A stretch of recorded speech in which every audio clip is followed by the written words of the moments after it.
सेवा पखवाड़ा इस समय पूरे देश में चल रहा है। माननीय प्रधानमंत्री जी के जन्म दिवस 17 सितंबर से 2 अक्टूबर तक ये कार्यक्रम चलने हैं। बीच में और भी कार्यक्रम हैं। विभिन्न प्रकार के कार्यक्रम इस समय जो जनोपयोगी हैं, जो समाज के उत्थान के लिए है, वो चलाए जा रहे हैं। हमारे वहाँ अगर जन्मदिन भी मनाते हैं तो वो सेवा के रूप में मनाया जाता है। पूरा देश इसको जानता है। आज प्रबुद्ध जनों के बीच में जो हम काम कर रहे हैं, वो कामों में हमको प्रबुद्ध जनों का भी सहयोग चाहिए। वो सब जानते हैं, बहुत ही विद्वत लोग होते हैं, विद्वान हैं। तो उनके बीच में जैसे हमने जीएसटी कम किया, या जैसे हम खेलो इंडिया करके फिट इंडिया रखते हैं, कहते हैं कि बिल्कुल अपने को ठीक रखिए।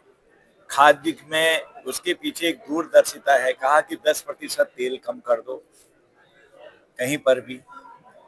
जैसे स्वस्थ नारी, कल हमने एक बड़ा प्रोग्राम किया है, और स्वस्थ भारत कहो, स्वस्थ देश कहो, स्वस्थ भविष्य कहो, कुछ भी कहो, इस टाइप के जो कार्यक्रम हम ले रहे हैं जागरूकता के हैं। अभी देखिए किच्छा में बहुत बड़ा स्वास्थ्य का शिविर, आज बहुत बड़ी संख्या में वहां पर लोग थे, कतारें लगी थी। करीब करीब 40 से लेकर 50 तरह के वहां पर टेस्ट हो रहे हैं। हर प्रकार से हम क्या कर रहे हैं, कैसे हम आगे बढ़ रहे हैं, गति शक्ति क्या चीज है, कई लोगों को पता ही नहीं है गति शक्ति क्या है। किसी को ये पता नहीं है जो एक किस्म से जुआ हम खेलते थे हमारे बच्चे, और सरकार के पास उसका एक बड़ी धनराशि भी जाती थी, लगभग 20,000 करोड़ रुपए। जब देखा कि कई लोग आत्महत्या करने लगे हैं जुआ खेल के, हमने वो एक्ट ही खत्म कर दिया पूरी तरह से। कितनी बड़ी बात है, लेकिन आम जनता को पता कहाँ है। प्रबुद्ध लोगों को पता होगा तो होगा, तो हमारे कई लोगों को पता नहीं होता है। ये तमाम चीजें हमने जो आज तक के महत्वपूर्ण काम 11 सालों में किए हैं, मोटे मोटे कामों की चर्चा करना, लोगों से भी चर्चा करना, अपनी बात भी बताना, कई बातों में। अब आप बताइए, अब आर्थिक शक्ति तीसरी बनने जा रहे हैं, 11 से 5, 5 से चौथी, चौथी के बाद तीसरी। मोदी जी ने स्पष्ट कल कहा है, आपने टेलीविजन पर देखा होगा, दूरदर्शन पर, कि हर हालत में 2047 में हम विकसित देश बनेंगे। बनेंगे कैसे? ये प्रबुद्ध जनों के बीच में सारी चीजें बहस होगी, हमारी सब चीजें रखेंगे, उनके कोई सुझाव आएंगे तो उसे नोट करेंगे।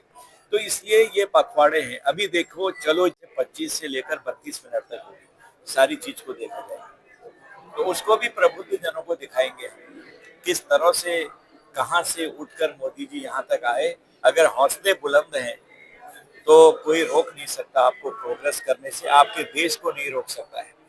आपने देखा किस तरह से कुछ देशों ने हमको दबाने का प्रयास किया। इस समय हमने कुछ बोला नहीं, जीएसटी के सारे स्लैब खत्म कर दिए। 22 तारीख से जब ये लागू होगा, तब आप देखिए किस तरह से चलेगा।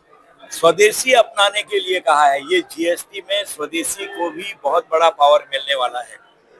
जो समझते थे कि टैक्स लगा के हमने भारत को नीचे कर दिया है, लेकिन उनकी आंखें खुल गई जब माननीय प्रधानमंत्री जी ने बहुत ही किसी को बताए बिना, बहुत ही एक किस्म से देश क्या दुनिया को चौंका दिया कि हमने जीएसटी के स्लैब खत्म कर दिए। सिर्फ 2 स्लैब रहे, जिसमें एलआईसी, स्वास्थ्य और जीवन सेविंग जितने भी हैं, आपके लाइफ सेविंग ड्रग्स, इन पर तक से जीएसटी हटा दिया, और नॉर्मल जीएसटी है, कई चीजों में तो बिल्कुल ही खत्म कर दिया। ये तमाम चीजें ऐसी चीजें हैं जो प्रबुद्ध लोगों के बीच में हम लोगों से डिस्कशन करना और उनसे सीखना, उनको बताना कुछ चीजें, क्योंकि प्रबुद्ध तो प्रबुद्ध है, वो कुछ भी बता सकते हैं। इसलिए ये तमाम प्रकार के कार्यक्रम हो रहे हैं। अभी हमारे खेलो इंडिया, खेलो सांसद खेलकूद प्रतिस्पर्धा इस समय देश भर में चल रही है, और वो भी एक किस्म से इसी कार्यक्रम का हिस्सा है।